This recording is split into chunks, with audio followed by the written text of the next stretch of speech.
Assalamualaikum warahmatullahi wabarakatuh. Dalam video ini saya akan terangkan tentang kesan perubahan data terhadap serakan. Okey, kita dapat buktikan kesan ini melalui perubahan yang berlaku dalam sukatan serakan. Okey, ada 4 sukatan serakan yang saya akan sentuh sepanjang video ini. Yang pertama ialah Julai. Julai ialah cerapan tertinggi tolak dengan cerapan terendah. Seterusnya ialah Julai antara kuartil. Okey, Julai antara kuartil ni ialah kuartil ketiga tolak dengan kuartil pertama. Dan yang seterusnya ialah variance. Variance ialah hasil tambah kuasa 2 data bahagi dengan bilangan data tolak dengan kuasa 2 min. Okey, yang terakhir sekali ialah sisihan piawai. Sisihan piawai ialah punca kuasa 2 variance. Ada beberapa jenis perubahan data yang saya akan terangkan seperti apabila data ditambah ataupun ditolak, apabila data didarab atau dibahagi, apabila wujudnya nilai pencilan dalam data, dan apabila ada nilai yang dimasukkan atau dikeluarkan.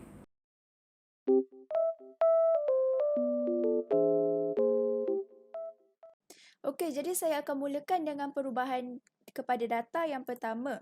Okey, yang pertama daripada 4 ialah pertambahan atau penolakan data. Okey, untuk pertambahan dan penolakan data ni, setiap nilai cerapan dalam data tu mesti ditambah atau ditolak dengan nombor yang sama ataupun nilai yang sama. Dan nilai yang sama tu dipanggil sebagai pemalar. Okey, kalau kita tengok contoh ni, setiap cerapan data ni ditambahkan dengan 5, jadi apa yang akan berlaku pada nilai serakan dia? Okey, kita tengok data-data asal 3, 5, 7, 8, 9 dan 9 ditambah dengan 5. Jadi kat sini, 5 ni ialah dia punya pemalar. Dan selepas data-data asal ni ditambah dengan 5, dia akan membentuk data-data baru. Jadi kita akan bandingkan data asal dengan data baru untuk tengok apa dia punya kesan. Okey, data asal Julai dia ialah 9 tolak 3 sama dengan 6. Tetapi untuk data baru, Julai dia adalah 14 tolak 8. Tapi dia punya nilai masih sama. Nilai Julai dia masih sama, 6. Julai antara kuartil pun begitu juga. Masih sama Julai antara kuartil untuk kedua-dua data. Min ada perubahan sedikit. Walaupun min ada perubahan, nilai untuk variance kedua-dua data ni masih sama. Dan disebabkan nilai variance sama, sisihan piawai pun mestilah sama juga. Jadi, kita dapat simpulkan untuk pertambahan dan penolakan data ni, tiada perubahan yang akan berlaku kepada sukatan serakan.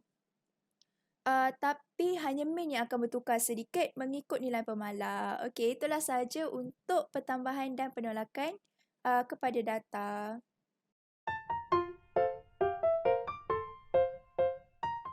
Okey, yang seterusnya saya akan terangkan pula apa kesan kepada data apabila ada pendaraban dan pembahagian. Okey, sama juga seperti untuk pentambahan tadi, semua cerapan dan data tu mesti didarab ataupun dibahagi dengan nombor yang sama. Okey, nombor yang sama ni maksud dia pemalar lah. Okey, kalau kita tengok contoh, setiap cerapan ni didarabkan dengan 2. Apa yang akan berlaku kepada nilai serakannya? Ni data-data asal 2, 3, 5, 7, 8 dan 9. Dan didarab dengan 2. 2 ni kita panggil pemalar. Okey, selepas didarab 2 tu, akan wujud nilai-nilai baru, akan wujud data baru. Okey, jadi kita akan tengok apa kesan selepas data tu didarab. Jadi kita akan bandingkanlah dua data ni. Jadi untuk data asal, Julai dia adalah 7. 9 tolak 2 sama dengan 7. Dan untuk data baharu, Julai dia 18 tolak 4 sama dengan 14. Okey, kalau kita perasanlah, data baru ni ialah darab 2 data asal.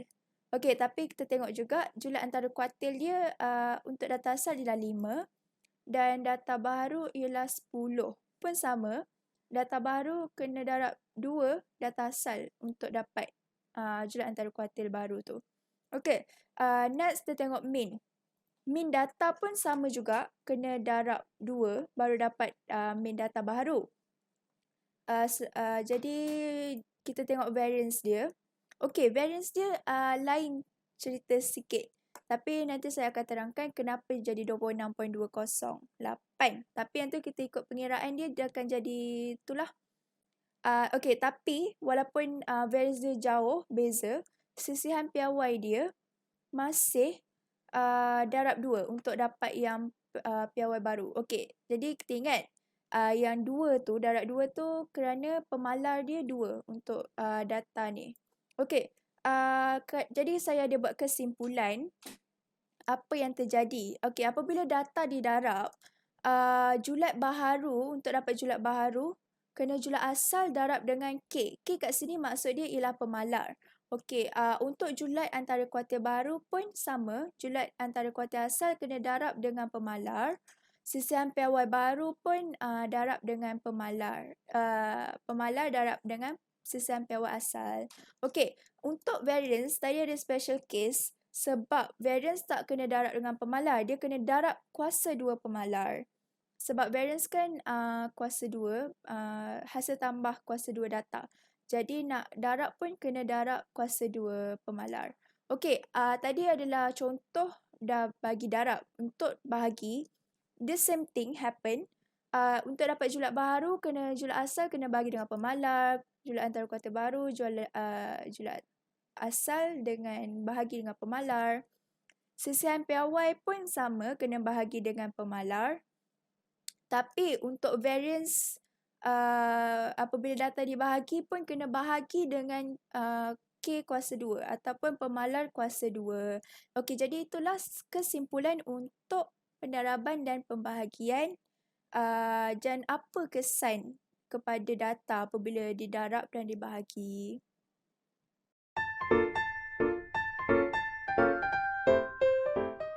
Okey, yang ketiga ialah apabila data mempunyai nilai pencilan. Okey, maksudnya ada nilai pencilan yang dimasukkan ataupun yang dikeluarkan daripada data asal. Okey, jom kita tengok wujud nilai pencilan. Terdapat nilai pencilan yang dimasukkan atau dikeluarkan. Okey, pencilan ialah nilai ekstrim. Okey, dan pencilan ni hanya boleh wujud jika berada di permulaan atau di akhir data saja. Dia tak wujud dekat tengah-tengah data. Hanya dekat akhir ataupun awal saja. Okey. Contohnya data bawah ni ditambah dengan pencilan iaitu data 20.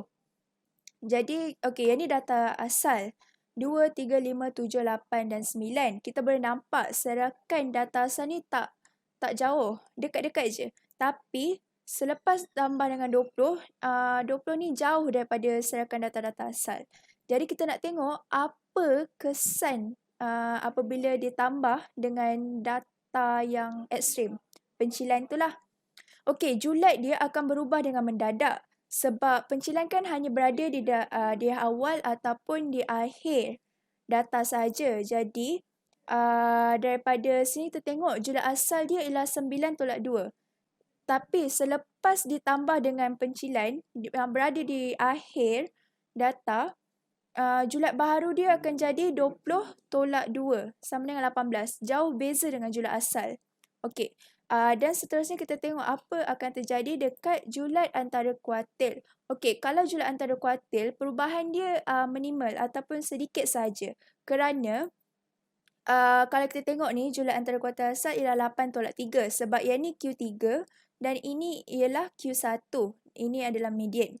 Okey, tapi selepas tambah pencilan ataupun data baru tu, julat antara kuartil baru ialah 6. Kenapa dia tak beza jauh? Sebab yang berubah hanyalah kedudukan kuartil tu saja.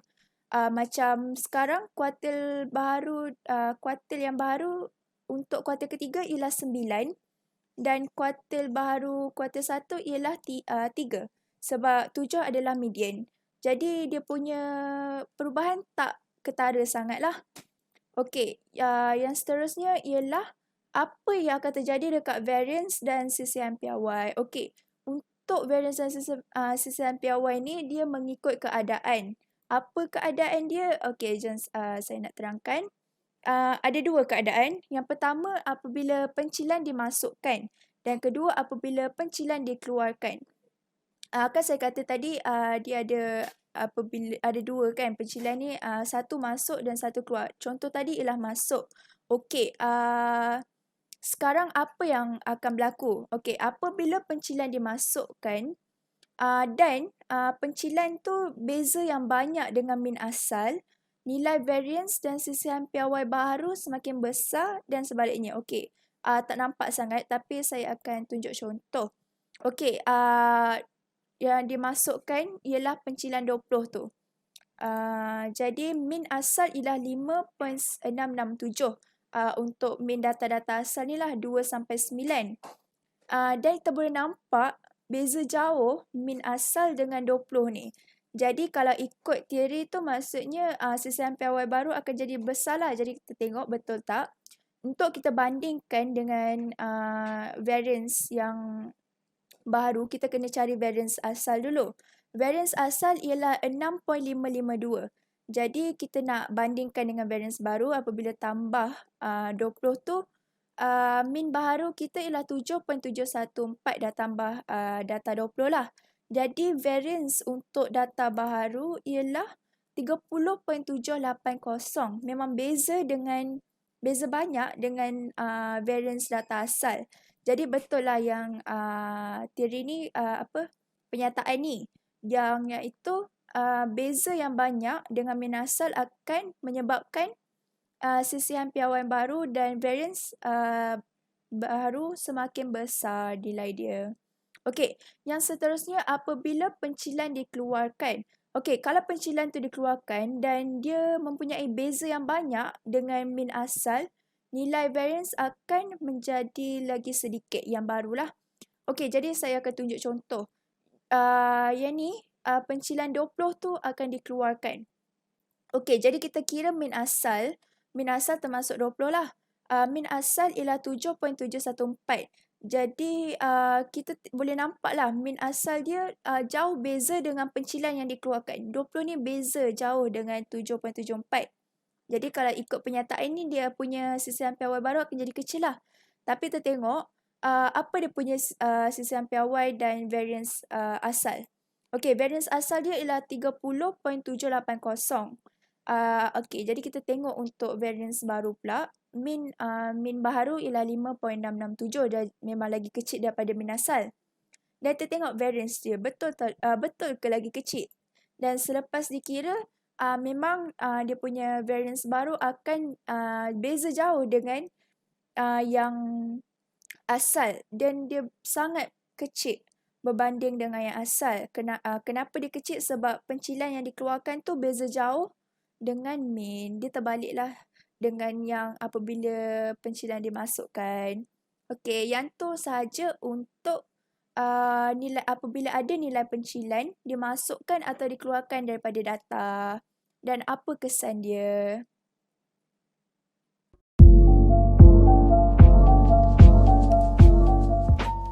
Okey, dan untuk yang terakhir sekali, perubahan data yang terakhir sekali ialah jika data dimasukkan atau dikeluarkan. Jadi kita akan lihat apa sukatan apa yang berlaku pada sukatan serakan jika ada data dimasukkan atau dikeluarkan. Okey. Untuk data dan dikeluarkan dan dimasukkan ni, cerapan yang baru tu boleh dimasukkan dan dikeluarkan di semua bahagian data. Maksudnya bukan macam pencilan tadi. Pencilan hanya boleh berada di awal ataupun di hujung. Tapi untuk data keluar masuk ni, dia boleh berada di mana-mana, dekat tengah, di hujung, di awal. Dia bebas. Okey. Jadi kita nak tengok apa kesan dia. Untuk julat dan julat antara kuartil, kesan dia berdasarkan kedudukan cerapan tu. Kalau cerapan tu berada di tengah-tengah, yang akan berbeza adalah julat antara kuartil. Julat tak berbezalah sebab dia dekat tengah. Tapi kalau cerapan tu berada di hujung, sama ada awal ataupun akhir, akan berlaku pertukaran, akan ada berlaku perubahan lah dekat julat tu. Dan julat antara kuartil pun akan berlaku juga sebab ada perubahan kedudukan kuartil. Okey, untuk variance dan sisihan piawai pula dia mengikut keadaan. Okey, jadi saya nak terangkan dua keadaan tu. Yang pertama ialah jika cerapan dikeluarkan daripada data asal tu, kita keluarkan satu cerapan. Dan okey, jika cerapan tu dikeluarkan dan nilai cerapan yang kita keluarkan tu jauh daripada min asal, sisihan piawai menjadi kecil. Okey, contohnya lah, macam daripada satu data tu min dia ialah 5 dan kita keluarkan cerapan yang bernilai 10.